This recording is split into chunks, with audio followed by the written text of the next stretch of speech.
Hello. Gotta be a bit quick because I need to be up in about 10 minutes time. But yeah, that was intense.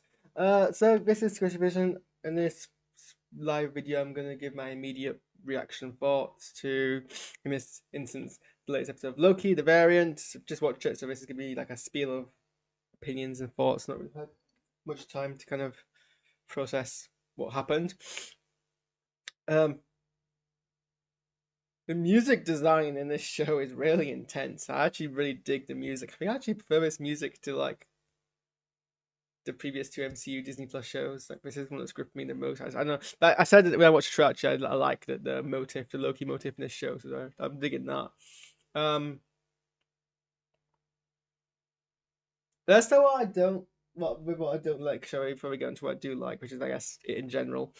Um, unless there's like I guess it's inverted later on. I do think they need to be a bit more clever with. I also realized that I have like the way that OBS's chroma key works. I have like a lot of my skin looks very ashen, which is I'm not. I'm like parts of my skin like have a real color of brown, and then parts of me I just look really ashen. It's an interesting effect. It's better knowing that it's doing it. But I'll stop complaining because if I complain too much, OBS starts sprinkling my body out like it's doing here, and we like that less. In fact, I might just drop down the chroma key a wee bit here. Stop doing that. That's going to make this corner a bit more annoying. Anyway, less about my green screen because I always get distracted by my green screen. I do think they could be a bit more clever with dialogue between Loki and Mobius, especially kind of with Loki's betrayal at the beginning. I mean, it's like if you're gonna hype up his character as being completely untrustworthy, but then hype up everyone else as being competent enough to know that he's very untrustworthy, you shouldn't really be having them so easily fooled as they were, I guess, which is kind of what happens. Even if they see through it eventually, it doesn't really work as a inversion. It's kind of the case initially. Why am I like really lagging? This is really annoying. But I'll try and fix it. So we're gonna have to deal with this quality of stream, which is well, apparently I'm dropping frames, which is oh, encoding overload. Why is that encoding overload? This is like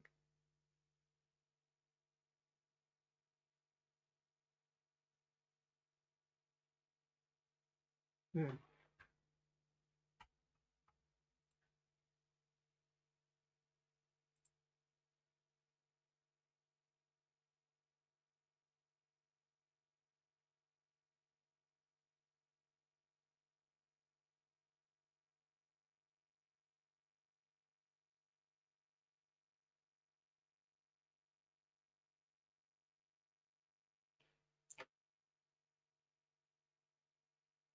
I don't know why the quality's dropped, but I appear to be somewhat functional here again. So we'll wrap this up quick because apparently my computer's not having it.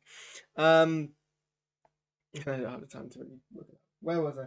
Yeah, I think they need to trust that their audience isn't stupid, and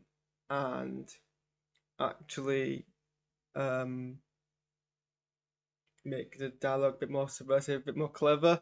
Because we've had like 10 years with his character. We already know this character is clever. So don't make the deceptions so transparent, I guess. Because otherwise the audience doesn't feel clever enough. But conversely, I hate it's like at the end when someone accuses Loki of being responsible for Hunter 13 going unconscious, and it's like, well, why would you assume most obvious thing? Like, make the characters clever and have clever, opinions. Anyway, that's the two things I didn't like. Everything else was great. Always love a good a usage of the hero song in modern media in a kind of somewhat ironic fashion. Um, it's a good tune. It's always fun to hear, especially when it's ironic. For some reason, knocking this makes my whole table shake. Well, I just cut to my table. That makes sense. The choreography wasn't great this episode. It's actually very clumsy, but I don't know if that's meant to be the point. Um, there was like two fight scenes, and I guess they weren't like compared to so the fight scene in Falcon Winter Soldier. this fight scene was the fight scene is very clumsy, but that might be deliberate. Um, yeah, I kind of like the whole plot point of you can hide in apocalypses because everything ends up at the same point anyway. So there's no possible deviations, which is curious. I don't know how it works in terms of actually. Um, I don't know how that works in terms of actual time, because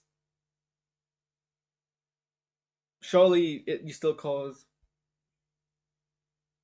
Surely, I mean, there's not. For example, Pompeii, there wasn't like nothing left from that entire area. There was still stuff left.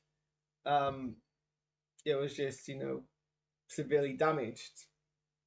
So I suppose is it like if you cause so little changes, but it eventually ends up not mattering in the grand scheme of things? Is it maybe it is a perception thing, which kind of how time works anyway. But it's like I guess it's this is kind of I guess we're assuming the butterfly effect isn't in effect here, and where a small change has ramifications elsewhere because the second you change the world a tiny bit, you've changed the world entirely. Well, here it's you have to change it permanently, substantially enough.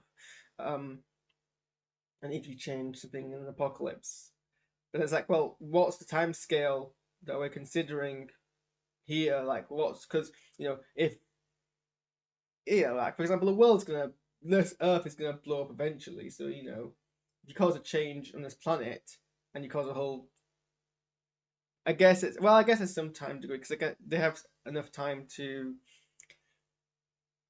reset the timeline, and that's however long it takes for the red line to reach the other red line. Um, so I guess if whatever that time variant line is, if everything gets destroyed enough time beforehand, that's what fixes the timeline. I guess that makes some degree of sense, to be honest. So I thought it was clever. I mean, the whole thing in the shopping mall, that was kind of intense. I don't know. The first meeting between Loki and Loki wasn't as interesting as I thought it could have been, but I guess it's alluding to something different. Um, I guess there's just still more questions than other answers. But I guess the actual twist of what the scheme was interesting, and then I mean, I guess it was presented as the plot twist that it was gonna be Lady Loki, but we knew it was gonna be Lady Loki anyway. Um, I'm not sure why Loki would be surprised by that though, because Loki's gender fluid. To show Loki would just be like, "Well, it's me. It doesn't matter what I look like." Um, but then I guess he was a bit surprised by the different variants of him anyway. So, um, and yeah, I mean, sure that was a very intense scene, and then I love a whole don't go through the door. He goes through the door cliffhanger. So it was a good cliffhanger. It's not as great as the plot twist in the previous episode where the variant was Loki, but it was very strong. And it was very like the whole execution of the scene, the whole music display, and everything like that.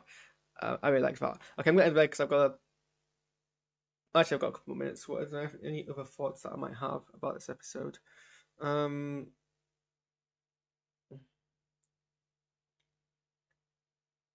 I guess once it ends, my mind's racing about what's gonna happen next. I guess we still don't know really what Loki's intent is. Both of them actually. Um, I guess it's a shame that he didn't reveal kind of what happened to the other guys who didn't see the variant, and I just don't want him to go on the route of we'll blame our Loki, which is like when it was someone else's Loki. Like I don't want to go down the whole false accusation route because I think that's boring and done. It's like I'd rather it not have a place in this show. Um, but I feel like it's setting up for that, which is a bit annoying. Um, I mean, I don't think we can really discern anything from Loki's intent because we've not really been given enough about Loki's motivation so far. I mean, we know what other Loki's motivation is, or at least what other Loki's presenting their motivation as. But we don't know what this Loki's presenting their motivation as. So I guess that's the other kind of twist in the puzzle. I mean, it's unclear. Well, I suppose our Loki we know wants to have absolute control power, but the evil Loki doesn't have that, which surprises this Loki. At least let's see. I guess because the only person who really knows what's going through Loki's head is Loki. Um, And it's like, well, can you really outsmart yourself? Um, and if you can't, do you accept that you can't outsmart yourself and you just be straight, or do you double down and try harder? And I guess that's kind of the interesting. Is that where Loki's gonna go? Um,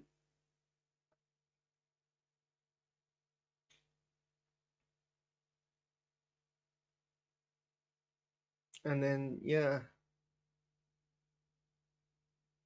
I suppose from the trailer, I think there's a lot of like apocalypse areas. So I guess we have bounced between different areas of apocalypse because we get to see kind of different hiding places, different hiding places of go away, Cortana, with different hiding places of Loki. Um,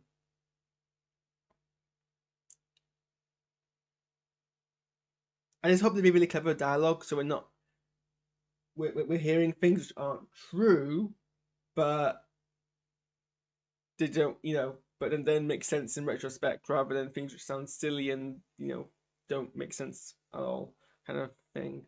Um,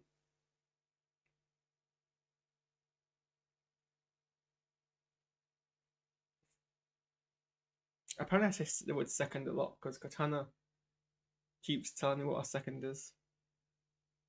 I guess it's still so early. I like the use of Miss Minute as exposition. I thought that was clever. I like the way that there was a holographic version of the 2D animation that had jumped into the computer. That was nice. I love Owen Wilson's kind of whole kind of persona and the way that he like delivers his lines. I think that's very fun. I enjoy that a lot. Um,